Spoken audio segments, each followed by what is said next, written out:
अस्सलाम वालेकुम dear students, कैसे हैं आप सब। उम्मीद करता हूं कि आप सब खैर आफियत से होंगे।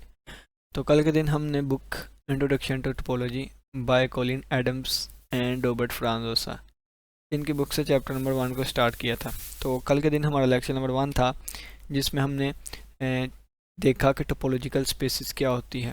पहले हमने चैप्टर का इंट्रोडक्शन देखा था कि सेक्शन नंबर 1.1 में हम ओपन सेट्स के बारे में पढ़ेंगे, सेक्शन नंबर 1.2 में बेसिस, 1.3 क्लोज सेट, और इसके अलावा सेक्शन नंबर 1.4 में एप्लीकेशंस ऑफ टोपोलॉजिकल स्पेसिस को देखेंगे। ठीक है, तो कल के दिन हमने सेक्शन नंबर 1 यानी कि ओपन सेट्स को स्टार्ट किया था और इसमें हमने टोपोलॉजी की डेफिनेशन देखी थी। तो इसको थोड़ा सा मैं अगेन बता देता हूँ, क्योंकि आज के लेक्चर में सारा इसका ही यूज़ होगा। ठीक है, हमने कहा था कि अगर हमारे पास एक सेट एक्स है, कोई भी सेट एक्स है, कोई भी सेट एक्स है, ठीक है, तो इसके सबसेट्स की कलेक्शन ले लें। कलेक्शन हमने कौन सी लेनी है? इसके सबसेट्स की। ठीक है, इसकी कलेक्शन ले लें, इसके सबसेट्स की। अगर उस कलेक्शन में 3 प्रॉपर्टीज फुलफिल होती हुई तो फिर उस कलेक्शन को हम कहेंगे कि वो टोपोलॉजी है एक्स पर। ठीक है, इस कलेक्शन में जो भी सबसेट हिस्सा लेगा, पार्टिसिपेट करेगा, उसको हम कहते हैं ओपन सेट, यानी कि इस कलेक्शन के एलिमेंट को क्या कहेंगे? Open set. तो अगर एक्स के सबसेट्स की कलेक्शन लें, अगर वो कलेक्शन 3 प्रॉपर्टीज को सेटिस्फाई करती है तो हम कहेंगे कि वो टोपोलॉजी है। ठीक है, तो नंबर 1 ये था कि वो जो कलेक्शन होगी उसमें से फाई और एक्स मौजूद हों, उस कलेक्शन में फाई और एक्स मौजूद होने चाहिए। ओपन सेट्स का मतलब है कि उसके एलिमेंट हो, यानी कि उस कलेक्शन में के एलिमेंट्स ये भी हों। दूसरी कंडीशन ये थी कि जो भी हमारे पास कलेक्शन है, जो भी हमारे पास ओपन सेट्स हैं, उन ओपन सेट्स का इंटरसेक्शन लें तो वो भी ओपन सेट आए, यानी कि उसकी कलेक्शन में जो फाइनाइटली मैनी ओपन सेट्स हैं, उस कलेक्शन में जो एलिमेंट्स आ रहे हैं, उस कलेक्शन में जिन जिन ने पार्टिसिपेट किया है, उनका आप इंटरसेक्शन लें तो दोबारा उसी कलेक्शन में से आए, दोबारा ओपन सेट आए, तो हम दूसरी कंडीशन सेटिस्फाई हो जाएगी। तीसरी कंडीशन कहता है कि any collection of open sets, जितने मर्जी ओपन सेट्स का, किसी भी कलेक्शन की ओपन सेट्स का आप, यानी कि जितने भी एलिमेंट्स, जितने मर्जी एलिमेंट्स का आप जो है वो यूनियन लें, ठीक है, तो हर एक के लिए दोबारा आंसर क्या आना चाहिए? उसी कलेक्शन में से आना चाहिए, यानी कि ओपन सेट आना चाहिए। अगर ये 3 प्रॉपर्टी सेटिस्फाई हो गई, फाई एक्स वाली, इंटरसेक्शन वाली, यूनियन वाली, तो फिर हम उस कलेक्शन को कहेंगे कि वो टोपोलॉजी है ऑन एक्स पे।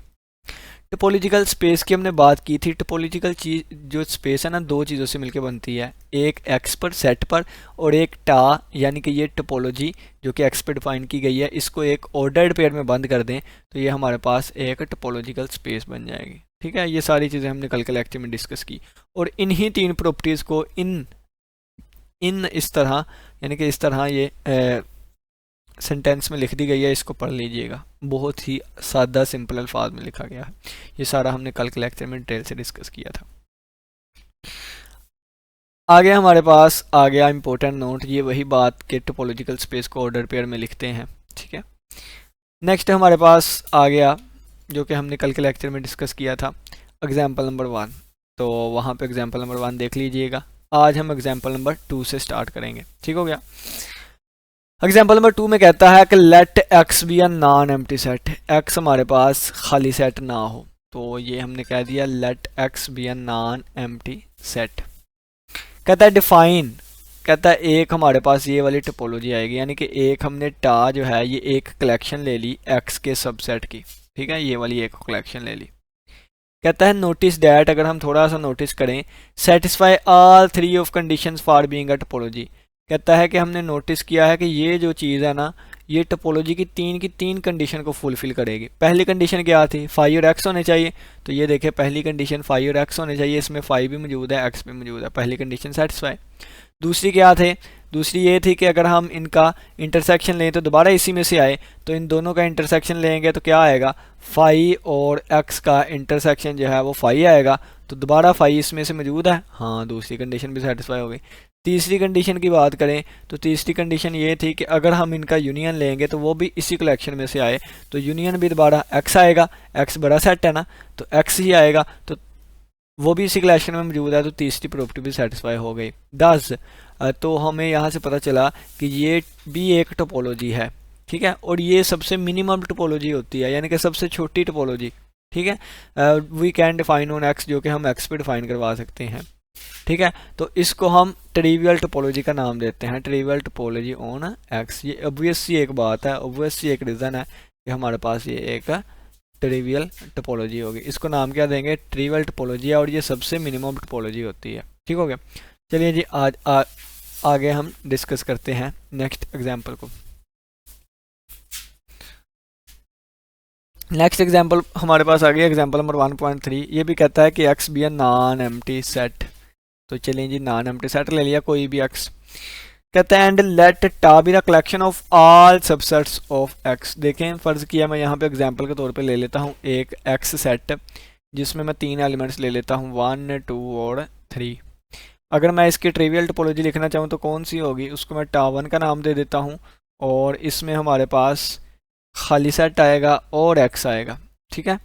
तो इससे भी पहले मैं क्या करता हूँ कि इसके सबसेट्स बना लेता हूँ, ठीक है, इसके सबसेट्स बना लेता हूँ, सबसेट्स, ठीक है, इसके सबसेट कौन कौन से आएंगे, एक खाली सेट आएगा। पहले देखिए सबसेट आएंगे कितनी, तो 2⁻3, क्योंकि इस सेट में 3 एलिमेंट है तो 2⁻3 यानी कि हमारे पास 8 सबसेट आएंगे।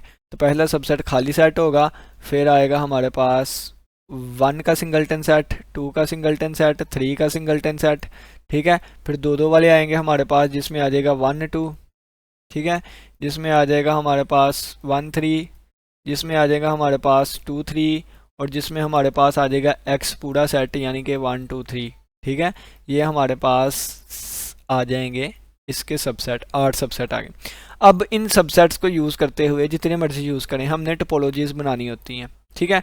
तो यहाँ पे हमने दो उठाए, जो कि सबसे छोटी टोपोलॉजी हमारे पास आई, सबसे मिनिमम, जिसको हमने ट्रिवियल टोपोलॉजी का नाम दिया। अब कहता है कि अगर इन सभी को एक में बंद कर दें, यानी कि इन सभी को एक सेट में बंद कर दें, यानी कि अगर हम टा2 एक ऐसी टोपोलॉजी ले लेते हैं कि जिसमें ऑल सबसेट्स हों, क्या हो, ऑल सबसेट्स हों, all subsets of x, all subsets of x, subsets of x, यानी कि ये सारे जो है ना हम इसमें लिख देंगे कोमास की मदद से, यानी इसी को मैं बंद कर देता हूँ। देखें, यानी कि अगर मैं एक न्यू टोपोलॉजी बनाना चाहूँ तो इसी को मैंने यहाँ पे ये बंद कर दिया और इसको मैंने टा2 का नाम दे दिया। अब ये भी हमारे पास एक टोपोलॉजी बन गई है। कैसे, ये भी 3 कंडीशन सेटिस्फाई करेंगे। पहली कंडीशन क्या थी, फाई और एक्स होना चाहिए, फाई और एक्स इसमें मौजूद है। दूसरी कंडीशन ये थी कि इनका इंटरसेक्शन लें, तो जितना मर्जी इंटरसेक्शन ले जाए, 1, 2 का लेंगे तो क्या आएगा, इंटरसेक्शन खाली सेट मौजूद है। 1, 1, 3 का लें तो 1 आएगा, 1 दोबारा मौजूद है। 1, 2, 3 का लें, ये 2, 3 है, 1, 2, 3 का लें तो दोबारा इंटरसेक्शन खाली सेट आएगा, इसमें मौजूद है। यानी कि जितने भी जो मर्जी एलिमेंट उसमें से ले लें, उसका इंटरसेक्शन लें, दोबारा इसी में से आएगा। जो मर्जी ले लें उनका यूनियन लें, दोबारा इसी में से आएगा। तो ये हमारे पास एक टोपोलॉजी बन जाएगी, और इस टोपोलॉजी को एक खास नाम दिया गया है डिस्क्रीट टोपोलॉजी, ठीक है।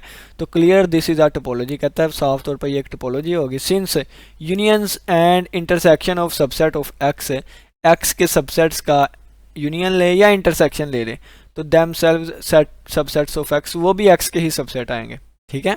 एक्स के तमाम सबसेट लें, उनका यूनियन ले लें या इंटरसेक्शन ले लें, दोबारा आंसर उसका सबसेट ही आया करेगा। तो इसका मतलब है कि सारे सबसेट इसमें मौजूद है, तो तीनों की तीनों प्रॉपर्टीज़ हमारे पास सेटिस्फाई हो जाएंगी। And therefore are in the collection of tau, और कहता है कि उनका आंसर भी सबसेट आया करेगा और वो भी टा में हुआ करेगा। क्यों, क्योंकि टा में तो हमारे पास सभी सबसेट्स हैं ना। तो we call this discrete topology, हम इसको डिस्क्रीट टोपोलॉजी का नाम देंगे, डिस्क्रीट टोपोलॉजी ऑन एक्स। और ये सबसे लार्जेस्ट टोपोलॉजी है। ये मिनिमम टोपोलॉजी थी जो कि हर एक सेट में लाया करेगी, ठीक है। फाई और एक्स ये ट्रिवियल टोपोलॉजी, और ये मिनिमम टोपोलॉजी थी, और ये भी हर एक सेट में लाया किया करेगी टोपोलॉजी। तो ये हमारे पास सबसे बड़ी टोपोलॉजी है जिसको डिस्क्रीट टोपोलॉजी का नाम दिया करेंगे, ठीक है। तो उम्मीद करता हूँ कि इस एग्जाम्पल की समझ आई होगी। अब हम चलते हैं नेक्स्ट एग्जाम्पल नंबर 1.4 पे। अब ये एग्जाम्पल नंबर 1.4 ज़रा ये चीज़ समझने वाली है, तो इसको गौर से समझिएगा, ठीक है। तो चलें जी, ये मैंने अपने से लिखी है, यानी कि अपने से नहीं है, मैंने कहीं और से लिखी है, और ये बुक वाली है। बुक वाली को अंडरस्टैंड कर लेंगे तो अच्छी बात है, वो गिरना ये वाली चीज़ तो हमारे पास लिखी हुई है, इसको कवर कर लेंगे, ये इजी है। एग्जाम्पल नंबर 1.4 में लिखा हुआ है on the real line, real line हमने ले ली आर, ठीक है। डिफाइन अ टोपोलॉजी, हमने एक टोपोलॉजी आर क्या है, यहाँ पे एक्स जो, यहाँ पे जो एक्स है ना, ये हम आर को लेके चल रहे हैं, ठीक है, ऑन रियल लाइन। ये देखें एक्स जो है, जो हमारे पास सेट होता है, यहाँ पे हम रियल नंबर्स का लेके चल रहे हैं। कहता है रियल लाइन हमने लिया आर, इस पे हमने एक टोपोलॉजी डिफाइन करवाई है, डिफाइन अ टोपोलॉजी। कहता है whose open sets are the empty sets and every set in R with the finite complement. तो कहता है कि एक टोपोलॉजी डिफाइन करवाई है, जिसको मैं अपनी तरफ से टा का नाम दे देता हूँ। इस टा में कौन सी कलेक्शन होगी, whose open set. Open set का मतलब है कि इसके एलिमेंट्स, इस कलेक्शन के जो एलिमेंट होंगे are empty set, empty set हुआ करेंगे। ये एम्प्टी सेट आ गया, तो बार बार एम्प्टी सेट नहीं लिखते, तो एक दफ़ा ही लिखेंगे, क्योंकि आपको पता है कि सेट में सिर्फ एक दफ़ा ही लिखता है।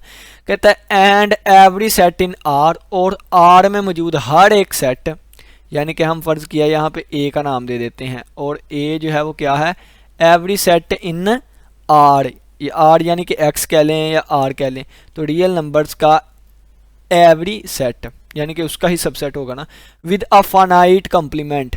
और ए का कंप्लीमेंट क्या होना चाहिए, एंड, यहाँ पे मैं लिख देता हूँ and such that complement of A का जो कंप्लीमेंट हो वो क्या हो, फाइनाइट हो। ठीक है, ए का कंप्लीमेंट क्या हो, फाइनाइट हो। ठीक है, तो वो वाले एलिमेंट्स यहाँ पे आएंगे। ए के कंप्लीमेंट का मतलब क्या है कि आर माइनस ए। ठीक है, आर माइनस ए का आंसर फाइनाइट आता हो, तो फिर हम क्या कहेंगे कि इस कलेक्शन में हमारे पास फाइव होगा और ए हुआ करेगा, अगर ए का कॉम्प्लीमेंट फाइनाइट आ रहा है। ठीक है, एग्जाम्पल के तौर पे लिखा हुआ है, देखें एग्जाम्पल के तौर पे लिखा हुआ है, देखें कि अगर हम एक सेट ले लें, फ़र्ज़ किया मैं एक सेट ले लेता हूँ माइनस इन्फिनिटी, और ये यहाँ से ले लेते हैं ज़ीरो, और यूनियन ज़ीरो से लेके 3 तक, और यूनियन 3 से लेके 7 तक, और यूनियन 7 से पॉजिटिव इन्फिनिटी। ठीक है, ये मैंने ले लिया एक, फ़र्ज़ किया इसको मैं नाम दे देता हूँ यू का, इसको मैं क्या नाम दे देता हूँ, यू का। अगर मैंने देखना हो कि क्या ये एलिमेंट इसमें शामिल होगा कि नहीं, ठीक है, अगर ये फ़र्ज़ किया मैंने यू एक एम ही कोई अपने से ले लिया है, तो मैंने देखना हो कि क्या ये वाला, यानी कि इसको ए का नाम दे देना, इसको ए का नाम दे सकते हैं, बी का, जिसका मर्जी नाम दे दे, मैंने यू का नाम दे दिया। ठीक है, तो मैंने देखना हो क्या यू इसमें मौजूद है इस कलेक्शन में कि नहीं। तो यू अगर देखना हो इस कलेक्शन में मौजूद है कि नहीं, तो पहले देखें कि क्या ये रियल नंबर का सबसेट है, तो ज़ाहिर सी बात है रियल नंबर में से आ रहा है, ये रियल नंबर का सबसेट है।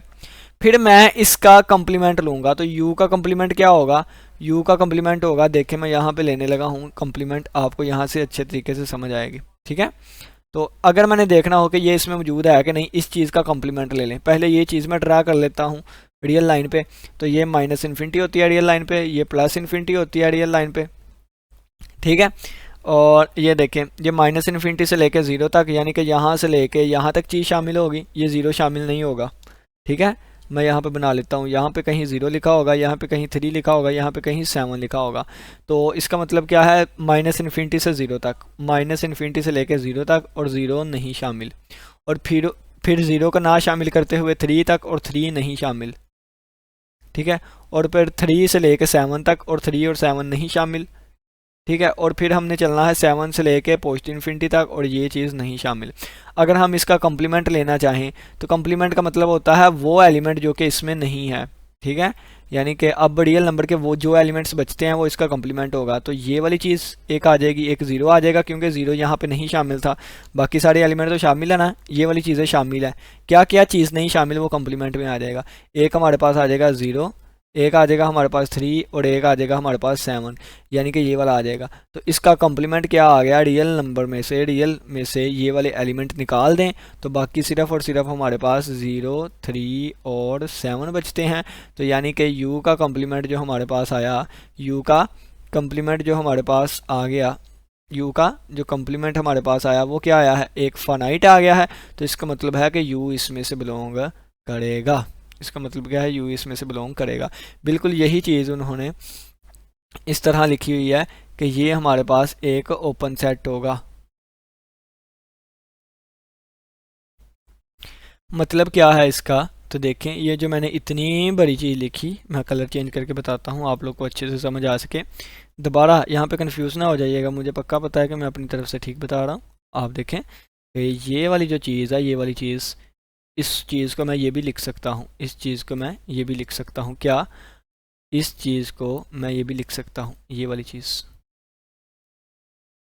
ठीक है, इस चीज़ का मतलब क्या है? इस चीज़ का मतलब है कि माइनस इन्फिनिटी से लेके प्लस इन्फिनिटी तक सारे एलिमेंट्स इसमें मौजूद है सवाए 037 के।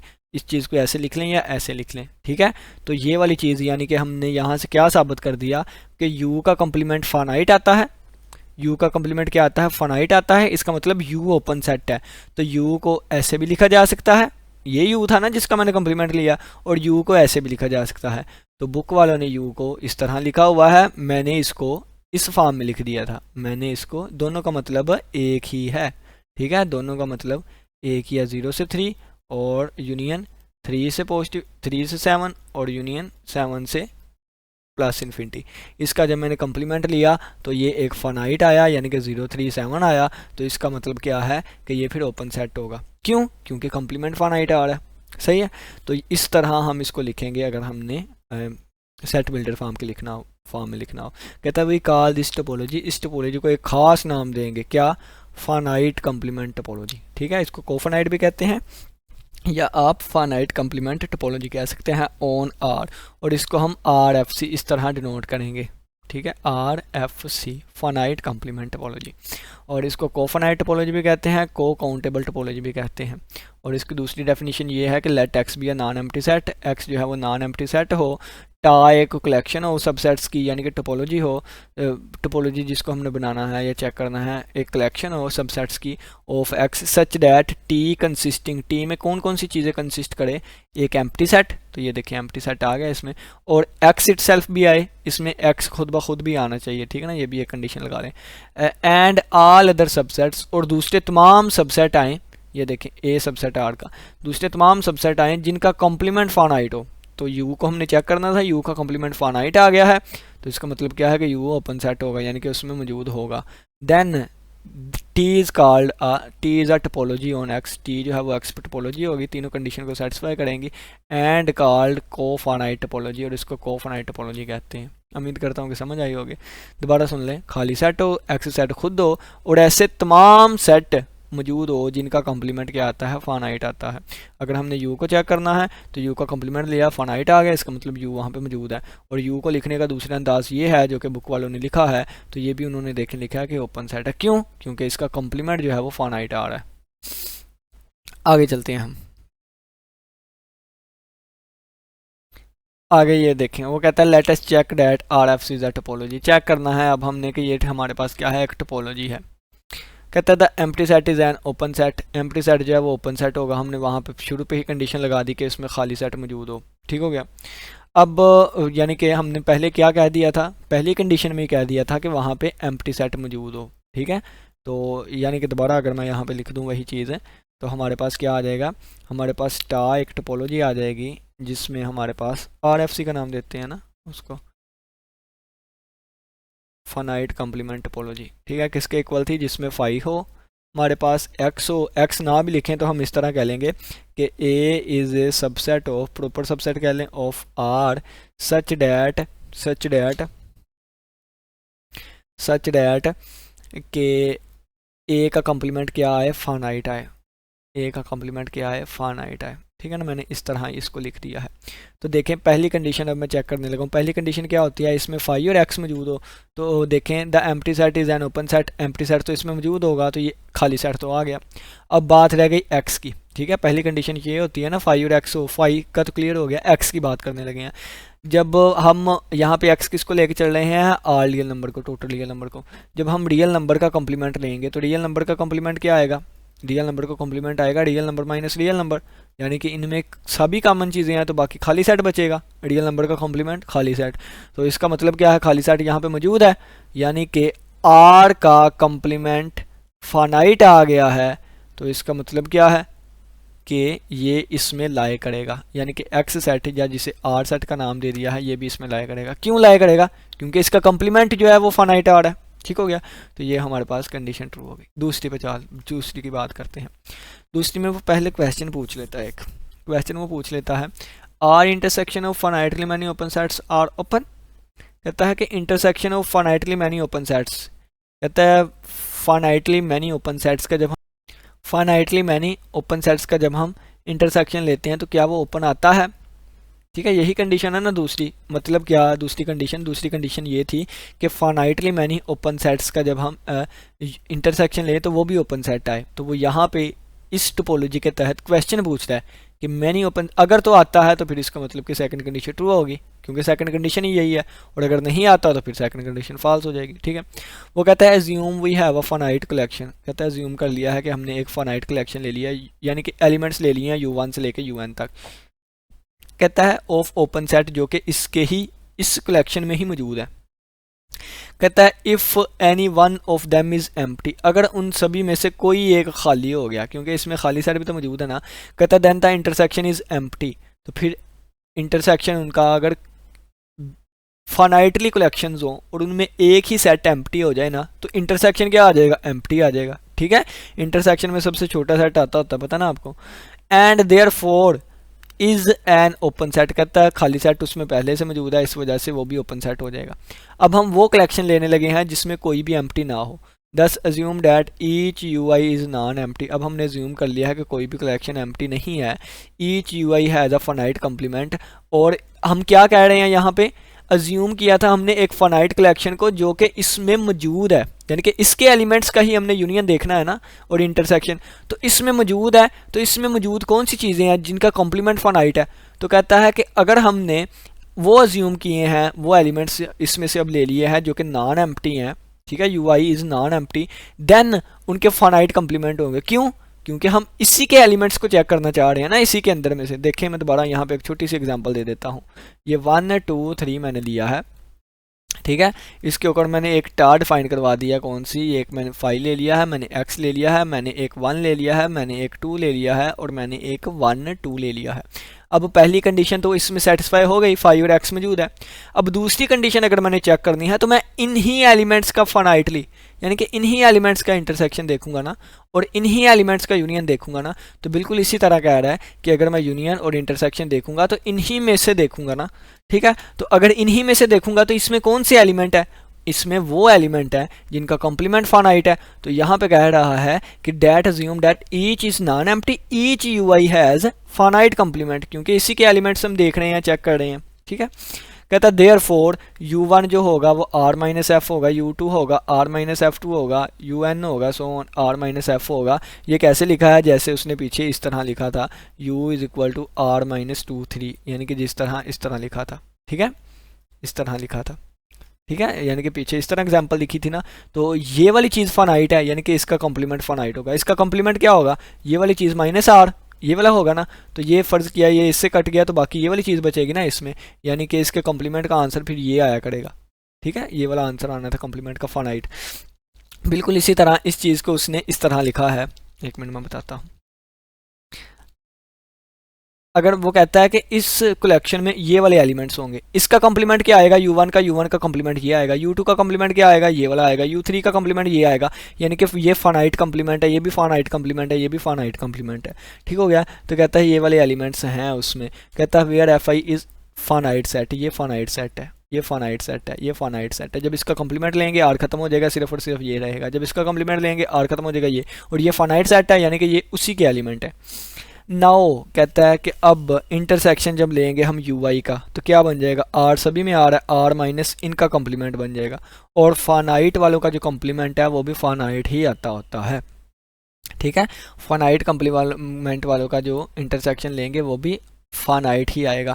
तो इसका मतलब है कि जब हम सारों का कॉम्प्लीमेंट ले लें, यानी कि इस सारे का कॉम्प्लीमेंट लिया है, तो वो भी एक फाइनाइट कॉम्प्लीमेंट ही आएगा। तो इसका मतलब है कि वो भी उसी में से बिलोंग कर गया। दस the intersection of finite many open set is an open set. तो फाइनाइट वाला आएगा, तो फाइनाइट वाला भी तो उसी में से उठाया गया है ना, यानी कि उसी में ही होगा। तो ये वाला हमारे पास आ गया आंसर। अब हम तीसरी प्रॉपर्टी पे चलते हैं। कहता है are unions of open sets open. तीसरी कंडीशन ये है कि कहता है कि इनका अगर हम यूनियन लें तो वो इसी में से आए, यानी कि ये तीसरी कंडीशन होती है। तो मैं अब क्वेश्चन के तौर पे इस चीज़ को लेता हूँ कि क्या क्या इनका यूनियन इन्हीं में से आएगा, ये यानी कि क्वेश्चन के तौर पे ये मैंने क्वेश्चन पूछ लिया ना कि are unions of open sets open, क्या ओपन सेट्स का यूनियन भी ओपन सेट आएगा? तो लेट कर लिया है हमने, ये हमारे पास let U alpha be the collection of open sets. अब हमने कलेक्शन ले लिया, कोई भी हो सकती है कलेक्शन ये, ठीक है, आर्बिट्रेरी। देयरफॉर ईच, हर एक you I either is empty और हैज अ फाइनाइट कंप्लीमेंट। अब एलिमेंट इसी में से उठाए हैं, तो ये तो यहाँ से बात कर रहा हूँ ना, कोफानाइट में अगर हम बात करें तो इसी के एलिमेंट उठाने हैं ना हमने, तो इसका मतलब क्या है कि वो या तो एम्प्टी होगा तो या तो फाइनाइट कंप्लीमेंट होगा उसका। कहता है if every you I is empty, अगर तमाम एम्प्टी हो जाएंगे, यानी कि जितने भी एलिमेंट हमने उठाए हैं तमाम एम्प्टी होंगे, तो फिर हमारे पास उनका यूनियन भी एम्प्टी आएगा, ठीक है। तमाम एम्प्टी होंगे तो फिर यूनियन एम्प्टी आता होता है, ठीक है। तो कहता है and therefore is an open set, तो एम्प्टी आया यानी कि यूनियन भी, तो वहाँ पे एम्प्टी सेट मौजूद है, ठीक है। अब वो कहता है कि जब सारे एम्प्टी नहीं होंगे तो फिर यानी कि एट लीस्ट वन जो है वो एम्प्टी ना होगा, ठीक है, इज नॉन एम्प्टी, एम्प्टी ना होगा। से यू ए डैश